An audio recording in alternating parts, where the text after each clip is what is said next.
Afghanistan is world famous for the giant statues of Buddha that were carved into the hillsides behind me centuries ago. In 2001, the Taliban blew these statues up. Since they were ousted 7 years ago, UNESCO has poured millions of dollars into preserving the architectural heritage of this area.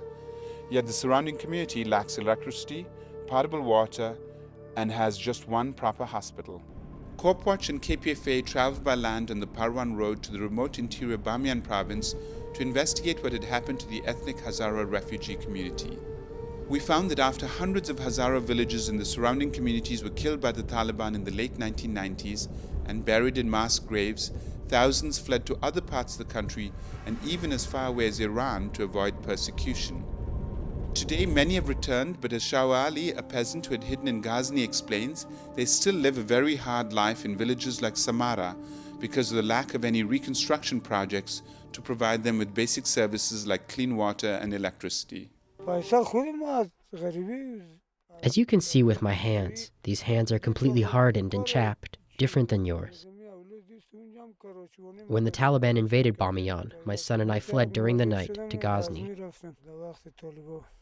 The Taliban destroyed our house and everything we owned. My son and I labored hard, pulling big carts full of timber and heavy loads until we could earn enough money to return back to Bamiyan and work the land growing wheat. I'm injured from years of heavy manual labor, but I still have to work hard, otherwise we would starve.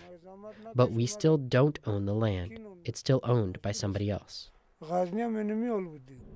In Dragon Valley, in another part of Bamiyan, many Hazara who had fled to Iran have returned to live a hand-to-mouth existence.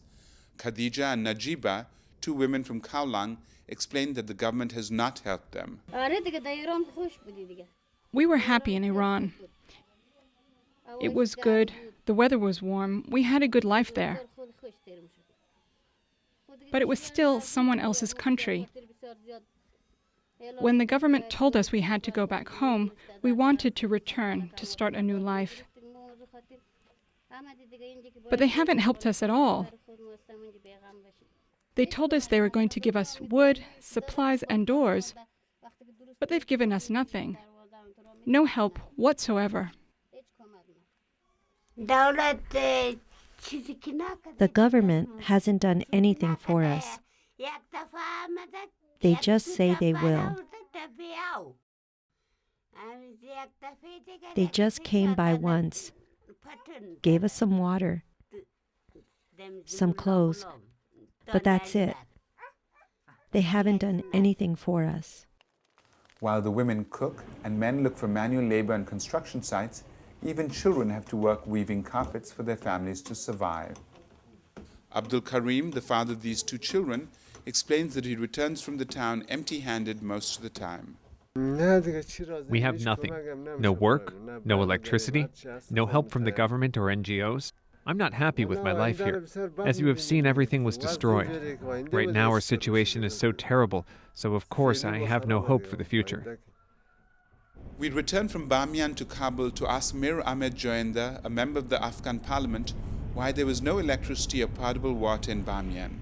As luck would have it, Joinder faced the same dilemma the day we visited him at his home, where we interviewed him by the light of a kerosene lamp. You see, we are in the city of Kabul. As a member of the Parliament of Afghanistan, I'm sitting in front of you, but I don't have electricity in my house. What do you think of the rural areas? What the poor areas of the Kabul city, in other parts of the country? This is despite billions spent in development aid in Afghanistan by the United Nations and international development agencies.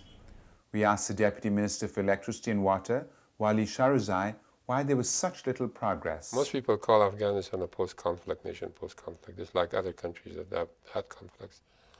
My terminology is a little bit different. I call it post-devastation. I would bring advisors and sit down and write these projects for the donors to understand what is the need. Like a patient speaking of the problems that the patient has, where it's hurting and when it started and how bad the pain is and this and that. Fortunately, this patient in here, Afghanistan, could not speak. What are my problems? And you have to find out what is the problem and then after bring the proper diagnosis and proper medication. Yet the Deputy Minister's words ran counter to what we had heard from Dr. Ghulam Mohammed Nadir, the chief medical officer of Bamiyan's only hospital, who told us that he could change the basic sanitation in local villages, dramatically reducing health problems and saving lives with just one $10 million demonstration grant. If we receive that kind of funding that you mentioned, we could spend it on creating a healthy public water supply.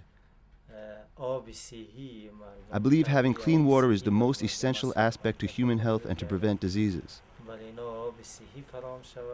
At the very least, we need to educate the people about how important it is to have proper sanitation, clean water supply, and how they can protect themselves from waterborne diseases.